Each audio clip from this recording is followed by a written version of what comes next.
Why should we play video games?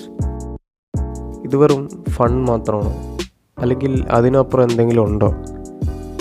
വർഷങ്ങളായിട്ട് video games ഒരു സമയം വേസ്റ്റ് ചെയ്യുന്നൊരു പരിപാടിയായിട്ട്, അതുപോലെ തന്നെ ഒരു ഡിസ്ട്രാക്ഷനൊക്കെ ആയിട്ട് ഇങ്ങനെ ലേബിൾ ചെയ്ത് വെച്ചേക്കുക. വീഡിയോ ഗെയിംസ് കളിക്കരുത്, വീഡിയോ ഗെയിംസ് നിങ്ങൾക്ക് ഒരുപാട് ദോഷം ചെയ്യും.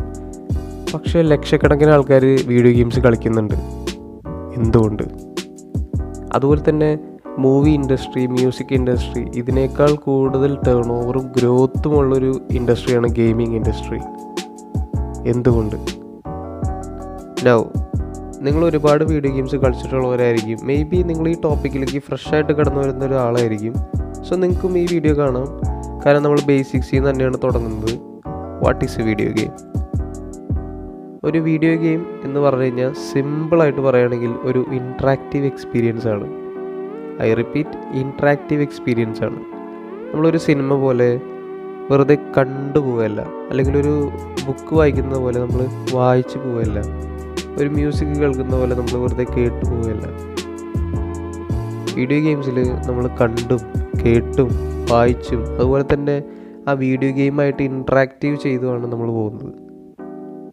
ഒരു ഗെയിംസിൽ ഒരു വീഡിയോ ഗെയിമിൽ നമ്മൾ നമ്മുടേതായിട്ടുള്ള ഡിസിഷൻസ് എടുക്കുന്നു, അല്ലെങ്കിൽ നമ്മുടെ ഇഷ്ടത്തിനനുസരിച്ചാണ് അവിടെ ഒരു ക്യാരക്ടർ നീങ്ങുന്നതായാലും, അല്ലെങ്കിൽ നമ്മുടെ ഇഷ്ടത്തിനനുസരിച്ചാണ് അവിടെ നമുക്ക് ഒരുപാട് കാര്യങ്ങൾ കൺട്രോൾ ചെയ്യാൻ സാധിക്കുന്നുണ്ട്. നമ്മുടെ ക്യാരക്ടർ ആയിക്കോട്ടെ, അല്ലെങ്കിൽ എന്ത് ഒബ്ജക്റ്റ് ആയിക്കോട്ടെ, നമുക്ക് ഇൻട്രാക്ട് ചെയ്യാൻ പറ്റുന്നുണ്ടെങ്കിൽ നമുക്കതിനെ കൺട്രോൾ ചെയ്യാനും പറ്റും. അതുപോലെ തന്നെ നമ്മുടെ ചോയ്സിൽ ഒരുപാട് ആക്ഷൻസ് നമുക്ക് എടുക്കാൻ പറ്റും. ഇനി നമ്മളെടുത്ത ആക്ഷൻസിനുള്ള കോൺസിക്വൻസസും അവിടെ ക്രിയേറ്റ് ആയി വരുന്നുണ്ട്. സോ ഇതൊക്കെയാണ് ഗെയിമും അതുപോലെ തന്നെ അതിൻ്റേതായിട്ടുള്ളൊരു പ്രത്യേകതയും. പിന്നെ വീഡിയോ ഗെയിംസിനെ വേറിട്ട് നിർത്തുന്നത്, അതായത് സിനിമകൾ, series, TV shows, books, music, ഇതുപോലത്തുള്ള എൻ്റർടൈൻമെൻറ്റ് മീഡിയംസിൽ നിന്നൊക്കെ വേറിട്ട് നിർത്തുന്നതും ഈ ഒരു ഇൻട്രാക്റ്റബിലിറ്റി എന്ന് പറഞ്ഞൊരു ഫാക്ടറാണ്. മറ്റ് എൻ്റർടൈൻമെൻറ്റ് ഫോർമാറ്റ്സിൽ നമുക്ക് ലഭിക്കാത്തൊരു സാധനമാണ് ഈ ഇൻട്രാക്റ്റബിലിറ്റി. ഈ ഇൻട്രാക്റ്റബിലിറ്റി യൂസ് ചെയ്തുകൊണ്ട് നമുക്ക് വീഡിയോ ഗെയിംസിനെ കൺട്രോൾ ചെയ്യാൻ പറ്റും. ഇൻട്രാക്റ്റബിലിറ്റി എന്ന് പറഞ്ഞു കഴിഞ്ഞാൽ അറിയാലോ, ഇടപഴകുക. അതായത് ഒരു വീഡിയോ ഗെയിമിൽ നമുക്ക് അതിൻ്റെ ഒരു എൻവയൺമെൻറ്റായിട്ട് നമുക്ക് ഇടപഴകാൻ പറ്റും. അവിടെയുള്ള വസ്തുക്കളെ നമുക്ക് കൺട്രോൾ ചെയ്യാൻ പറ്റും, നമ്മുടെ ക്യാരക്ടറെ നമുക്ക് കൺട്രോൾ ചെയ്യാൻ പറ്റും. അതുപോലെ തന്നെ ക്യാരക്ടറിൻ്റെ മൂവ്മെൻറ്റ്സ്, കാര്യങ്ങളെല്ലാം നമുക്ക് കൺട്രോൾ ചെയ്യാൻ പറ്റും. അതൊക്കെ ഒരു പ്ലെയറിൻ്റെ ഫ്രീഡമാണ്, നമ്മുടെ ഇഷ്ടമാണ്.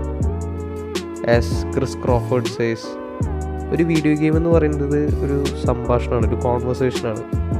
പ്ലെയർ ആക്ട് ചെയ്യും, ഗെയിം അനുസരിച്ച് അതിനനുസരിച്ച് റെസ്പോണ്ട് ചെയ്യും. ഫേമസ് ആയിട്ടുള്ളൊരു ഗെയിം ഡിസൈനറാണ് ക്രിസ് ക്രോഫോർഡ്. അദ്ദേഹമാണ് GDCയുടെ ഫൗണ്ടറും. GDC എന്ന് പറഞ്ഞാൽ ഗെയിം ഡെവലപ്പേഴ്സ് കോൺഫറൻസ് എന്നാണ്. അത് എല്ലാ വർഷവും നടക്കുന്നൊരു ആനുവൽ ഇവൻ്റാണ്. അതുപോലെ തന്നെ ഗെയിമിങ്ങിൻ്റെ തന്നെ ഒരു വലിയൊരു ഫെസ്റ്റിവലും കൂടിയാണ്. അവിടെ ഒരുപാട് ഗെയിമിംഗ് സ്റ്റുഡിയോസും അതുപോലെ ഗെയിം ഡെവലപ്പേഴ്സും അങ്ങനെ ഗെയിം ഡിസൈനേഴ്സൊക്കെ ഒത്തുകൂടുന്ന ഒരു വലിയൊരു ഇവൻ്റാണ്. അവിടെ ഒരുപാട് ഗെയിമിംഗ് റിലേറ്റഡ് ആയിട്ടുള്ള പരിപാടികളും കാര്യങ്ങളൊക്കെ നടക്കുന്ന ഒരു വലിയൊരു ഗെയിമിംഗ് ഫെസ്റ്റിവലാണ് GDC. നൗ, ഈ റിയൽ ലൈഫും വീഡിയോ ഗെയിംസും സിമിലർ ആണോ? Yes, kind of. കാരണം ഗെയിംസിൽ ഫെയിലിയർ നോർമലാണ്. പക്ഷേ നമുക്ക് എപ്പോഴും ഒരു റീട്രൈ ഓപ്ഷൻ ഉണ്ട്. നമുക്ക് എപ്പോഴും നമ്മുടെ മിസ്റ്റേക്സിൽ നിന്ന് പഠിക്കാനും പറ്റും, അതിനനുസരിച്ച് അഡാപ്റ്റ് ചെയ്യാനും പറ്റും, ഇമ്പ്രൂവ് ചെയ്യാനും പറ്റും. ലൈഫും ഏകദേശം അതുപോലെയൊക്കെ തന്നെയാണ്. പക്ഷേ ഡിഫറൻസ് എന്താണെന്ന് ചോദിച്ചു കഴിഞ്ഞാൽ, ലൈഫിലൊരു പോസ് ബട്ടൺ ഇല്ല. പക്ഷേ ലൈഫിൽ നമുക്ക് എപ്പോഴും വീണ്ടും വീണ്ടും ശ്രമിച്ചുകൊണ്ടിരിക്കാം. നമ്മൾ ലൈഫിൽ തോറ്റാലും നമുക്ക് വീണ്ടും വീണ്ടും റീട്രൈ ചെയ്യാനുള്ളൊരു ഓപ്പർച്യൂണിറ്റി ഉണ്ട് ലൈഫിൽ. പക്ഷേ റിയൽ ലൈഫ് നമ്മൾ വീഡിയോ ഗെയിംസിനെ വെച്ച് നോക്കുകയാണെങ്കിൽ കുറച്ചും കൂടി അൺപ്രഡിക്റ്റബിളാണ്. വീഡിയോ ഗെയിംസ് എന്ന് പറയുമ്പോൾ നമുക്ക് കുറച്ചും കൂടി പ്രഡിക്റ്റബിളാണ്, ഒരു കൺട്രോൾഡ് എൻവയൺമെൻറ്റാണ്, സേഫ് എൻവയൺമെൻറ്റാണ്. പക്ഷേ റിയൽ ലൈഫിലേക്ക് വരുമ്പോൾ അവിടെ കൺട്രോളിനും സേഫ്റ്റിക്കൊക്കെ ഒരു പരിധിയുണ്ട്. പിന്നെ അതുപോലെ തന്നെ റിയൽ ലൈഫ് കുറച്ചും കൂടി അൺപ്രഡിക്റ്റബിളാണ്. പക്ഷേ ഒരു വീഡിയോ ഗെയിം നമ്മൾ പഠിപ്പിക്കുന്നൊരു കാര്യമാണ്. നമ്മൾ എത്ര തോറ്റാലും ആ തോൽവിയിൽ നിന്നൊക്കെ നമുക്ക് പഠിക്കാനും പറ്റും. അതുപോലെ തന്നെ അതിനനുസരിച്ച് നമുക്ക് അഡാപ്റ്റ് ചെയ്യാനും ഇമ്പ്രൂവ് ചെയ്യാനും സാധിക്കും.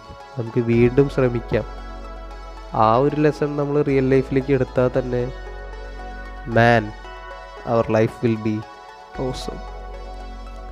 ഓരോ വീഡിയോ ഗെയിമും ഓരോ ലെസൺസാണ്. വീഡിയോ ഗെയിംസ് നമ്മളെ ഒരുപാട് കാര്യങ്ങൾ പഠിപ്പിക്കുന്നുണ്ട് നമ്മുടെ ജീവിതത്തിലേക്ക്. അതുപോലെ തന്നെ ഒരുപാട് വാല്യൂസ് വീഡിയോ ഗെയിംസിൽ നിന്ന് നമുക്ക് അബ്സോർബ് ചെയ്യാൻ പറ്റും.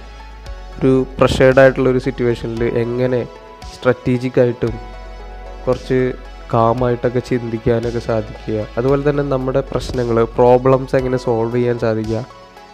ആൻഡ് നമ്മുടെ ഉള്ളിലുള്ള പ്രോബ്ലം സോൾവിങ് സ്കിൽസിനെ ഡെവലപ്പ് ചെയ്യാനൊക്കെ വീഡിയോ ഗെയിംസ് ഒരുപാട് ഹെൽപ്പ് ചെയ്യുന്നുണ്ട്. അതുപോലെ തന്നെ നമുക്ക് വരുന്ന സിറ്റുവേഷൻസ് അല്ലെങ്കിൽ നമുക്ക് വരുന്ന പ്രോബ്ലംസ് അതിനനുസരിച്ച് അഡാപ്റ്റ് ചെയ്യാനും ഇമ്പ്രൂവ് ചെയ്യാനുമുള്ളൊരു സ്കില്ല് അത് നമ്മളിൽ ഒരുപാട് വളർത്തിക്കൊണ്ട് വരാനായിട്ട് വീഡിയോ ഗെയിംസിന് സാധിക്കും. ഗെയിംസ് എന്ന് പറയുമ്പോൾ മിക്കവരും വിചാരിക്കും റിയാലിറ്റി എന്നൊക്കെ ഒരു എസ്കേപ്പാണെന്ന്. It is an escape from reality. പക്ഷേ റിയാലിറ്റി ഫേസ് ചെയ്യാൻ കൂടി നമ്മളത് പ്രിപ്പയർ ചെയ്യുന്നു എന്നുള്ളൊരു കാര്യം നമ്മൾ മറക്കരുത്. ഓരോ വീഡിയോ ഗെയിംസും ഓരോ ടൈപ്പ് ഓഫ് ചലഞ്ചസാണ് നമ്മുടെ മുന്നിൽ കൊണ്ട് വയ്ക്കുക. ആസ് എ പ്ലെയർ നമ്മൾ ഓരോ ചലഞ്ചസ് കംപ്ലീറ്റ് ചെയ്യുമ്പോൾ നമ്മൾ ജയിച്ച് വരുമ്പോൾ നമ്മൾ ഓരോ ലെവൽസ് കംപ്ലീറ്റ് ചെയ്യുമ്പോഴും ഇനി നമുക്കൊരു ബുദ്ധിമുട്ടുള്ളൊരു ലെവല് കിട്ടിയിട്ട് അതൊരുപാട് പ്രാവശ്യം നമ്മൾ കളിച്ച് ഫെയിലായി, പക്ഷെ വീണ്ടും നമ്മൾ ശ്രമിച്ച് അവസാനം ജയിക്കുമ്പോൾ കിട്ടുന്നൊരു ഫീൽ ഉണ്ടല്ലോ, ആ വിക്ടറി നമ്മൾ ശരിക്കും ഏൺ ചെയ്യാണ്. കാരണം എന്താണെന്ന് വെച്ച് കഴിഞ്ഞാൽ നമ്മൾ തന്നെയാണ് അവിടെ ആ വിക്ടറിക്ക് വേണ്ടി ഒരുപാട് നമ്മുടെ ശ്രമവും കാര്യങ്ങളൊക്കെ അവിടെ ചെയ്യുന്നത്. സോ ആസ് എ പ്ലെയർ നമുക്ക് ഒരു നല്ലൊരു വിനോദം കൂടിയാണ് വീഡിയോ ഗെയിംസ്. ഇനി ഗെയിമിങ്ങിന് എന്തെങ്കിലും നല്ല വശങ്ങളുണ്ടോ, അല്ലെങ്കിൽ ഗെയിംസൊക്കെ കളിച്ചിട്ട് എനിക്ക് എന്തെങ്കിലും ബെനിഫിറ്റ്സ് ഉണ്ടോ? സോ നമുക്കതൊന്ന് നോക്കാം. ഇപ്പോൾ സയൻറ്റിഫിക്കലിയൊക്കെ എടുക്കുകയാണെങ്കിൽ സയൻസ് പറയുന്നത് ഗെയിമിങ് നമ്മുടെ റിയാക്ഷൻ ടൈം ഇമ്പ്രൂവ് ചെയ്യാനും അതുപോലെ തന്നെ നമ്മുടെ പ്രോബ്ലം സോൾവിങ് സ്കിൽസൊക്കെ ബൂസ്റ്റ് ചെയ്യാനും സ്ട്രെസ്സ് കുറയ്ക്കാനൊക്കെ സഹായിക്കുന്നതാണ്. പക്ഷേ ഒരു കണ്ടീഷൻ ഉണ്ട് അവിടെ, ബാലൻസ്.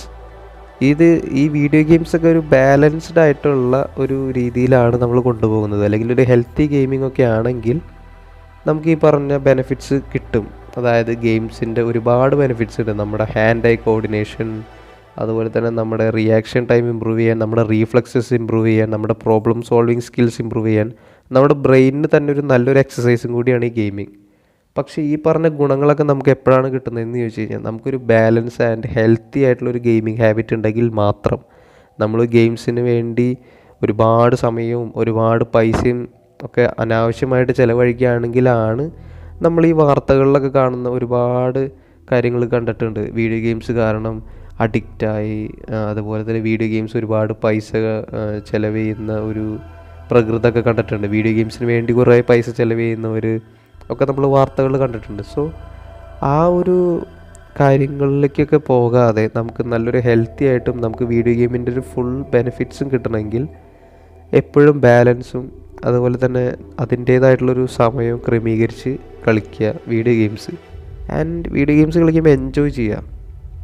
ഒരിക്കലും നമ്മളൊരു വീഡിയോ ഗെയിം ഫസ്റ്റ് തന്നെ എടുത്തിട്ട് നമ്മൾ ഇപ്പോൾ അതിൻ്റെ ടിപ്സ് ആൻഡ് ട്രിക്സ് അല്ലെങ്കിൽ അതിലെങ്ങനെ പ്രോ ആവാം അതിലോട്ട് പെട്ടെന്ന് പോകാതെ വീഡിയോ ഗെയിം എടുത്ത് അതിൻ്റേതായിട്ടുള്ളൊരു കാര്യങ്ങളൊക്കെ എക്സ്പ്ലോർ ചെയ്യുക, അതിൻ്റെ മെക്കാനിസംസ് ഫീൽ ചെയ്യുക. അല്ലാതെ നമ്മൾ വെറുതെ ഒരു വീഡിയോ ഗെയിം എടുത്തു എന്നിട്ട് പെട്ടെന്ന് തന്നെ നമ്മൾ ഗൂഗിളിൽ സെർച്ച് ചെയ്യാണ് എങ്ങനെ നമുക്ക് ഈ വീഡിയോ ഗെയിമിൽ പ്രോ ആകാം. അതല്ല the point of video games. They are meant to be played. ഒരു പ്ലെയർ എന്ന നിലയിൽ നമ്മൾ വീഡിയോ ഗെയിംസ് കളിക്കുക, നമ്മളത് ഫീൽ ചെയ്യുക. ആ വീഡിയോ ഗെയിമിൻ്റെ ഒരു എൻവയൺമെൻറ്റ്, ആ വീഡിയോ ഗെയിമിൻ്റെ ഒരു നേച്ചർ, അല്ലെങ്കിൽ വീഡിയോ ഗെയിംസിൻ്റെ ഒരു മെക്കാനിസംസ്, അല്ലെങ്കിൽ മൂവ്മെൻറ്റ്സ്, അല്ലെങ്കിൽ കൺട്രോൾസ്, ഇതൊക്കെ നമ്മളൊന്ന് ഫീൽ ചെയ്യുക. അങ്ങനെ ആകുമ്പോഴാണ് ആ വീഡിയോ ഗെയിം നമുക്ക് ഫുള്ളായിട്ട് എക്സ്പ്ലോർ ചെയ്യാനും അതുപോലെ തന്നെ ആ വീഡിയോ ഗെയിംസിൻ്റെ ഒരു ബ്യൂട്ടി നമുക്ക് എൻജോയ് ചെയ്യാനും സാധിക്കുകയുള്ളൂ. സോ നമ്മുടെ ഈ ഒരു കേരളത്തിൽ വീഡിയോ ഗെയിംസിൻ്റെ ഒരു സ്ഥിതി എന്താണ്? നമുക്ക് നോക്കുകയാണെങ്കിൽ കേരളത്തിൽ ഗെയിമിംഗ് കൾച്ചർ വളരെ സ്ട്രോങ് ആണ്. അത് നിങ്ങൾക്ക് നോക്കാവുന്നതേ ഉള്ളൂ. മൊബൈൽ ഗെയിമിംഗ്, അതുപോലെ തന്നെ സ്പോർട്സ്, പിന്നെ ഒരുപാട് ലോക്കൽ കമ്മ്യൂണിറ്റീസ് ഉണ്ട്. ഇപ്പോൾ ഒരുപാട് ഗെയിമിംഗ് ഗ്രൂപ്പ്സ് തന്നെയുണ്ട്. നമുക്ക് ഒരുപാട് ക്ലാൻസ് ഉണ്ട്. അതുപോലെ തന്നെ ഒരുപാട് ഇനി ഈ ലോക്കൽ ക്ലാൻസും ഈ ഗെയിമിംഗ് കമ്മ്യൂണിറ്റീസൊക്കെ നടത്തുന്ന ഒരുപാട് ടൂർണമെൻറ്റ്സ്, സ്പോർട്സ് ഇവൻറ്റ്സൊക്കെ നമ്മൾ കാണാറുണ്ട്. ഗെയിമിംഗ് ഇപ്പോൾ ഒരു ഹോബി മാത്രമല്ല, അതൊരു തരത്തിലൊരു കൾച്ചറിൻ്റെ ഒരു ഭാഗമായിക്കൊണ്ടിരിക്കുകയാണ്. And it is a good thing and it is a very happy thing to hear. Finally video ഗെയിംസിനൊക്കെ ഒരു റെക്കഗ്നീഷൻ കിട്ടുന്നുണ്ട്. വീഡിയോ ഗെയിംസ് നമ്മൾ മുന്നൊക്കെ പറഞ്ഞിരുന്നത് ആ ഒരു നിലയിൽ നിന്നും ഇപ്പോൾ അത് ഒരുപാട് മാറിക്കഴിഞ്ഞു. വീഡിയോ ഗെയിംസൊക്കെ ഇപ്പോൾ ഒരുപാട് പേര് കളിക്കുന്നുണ്ട്, വീഡിയോ ഗെയിംസിലേക്ക് ഒരുപാട് പേര് വരുന്നുണ്ട്. ആൻഡ് പ്രായഭേദമന്യേ വീഡിയോ ഗെയിംസ് കളിക്കാവുന്നതാണ്. ആൻഡ് അത് നമ്മുടെ ഈ ഒരു സമൂഹത്തിൽ ഇപ്പോൾ അത് ആയിക്കൊണ്ടിരിക്കുകയാണ്. So that is a good thing. ഒരു വീഡിയോ ഗെയിം എന്ന് പറയുമ്പോൾ ജസ്റ്റ് ടൈം പാസിന് വേണ്ടി, ജസ്റ്റ് ഒരു ഫണ്ണിന് വേണ്ടി അല്ല. വീഡിയോ ഗെയിംസ് എന്ന് പറയുമ്പോൾ തന്നെ അതൊരു എക്സ്പീരിയൻസ് ആണ്. അത് നിങ്ങൾ എക്സ്പീരിയൻസ് ചെയ്ത് തന്നെ മനസ്സിലാക്കണം എന്നാണ് എനിക്ക് പറയാനുള്ളത്. വീഡിയോ ഗെയിംസ് നമ്മൾ ഒരുപാട് ചലഞ്ച് ചെയ്യും. ഓരോ വീഡിയോ ഗെയിമും ചലഞ്ചിങ് ആണ്. അതുപോലെ തന്നെ ഒരുപാട് കാര്യങ്ങൾ ഓരോ വീഡിയോ ഗെയിംസും നമ്മളെ പഠിപ്പിക്കും.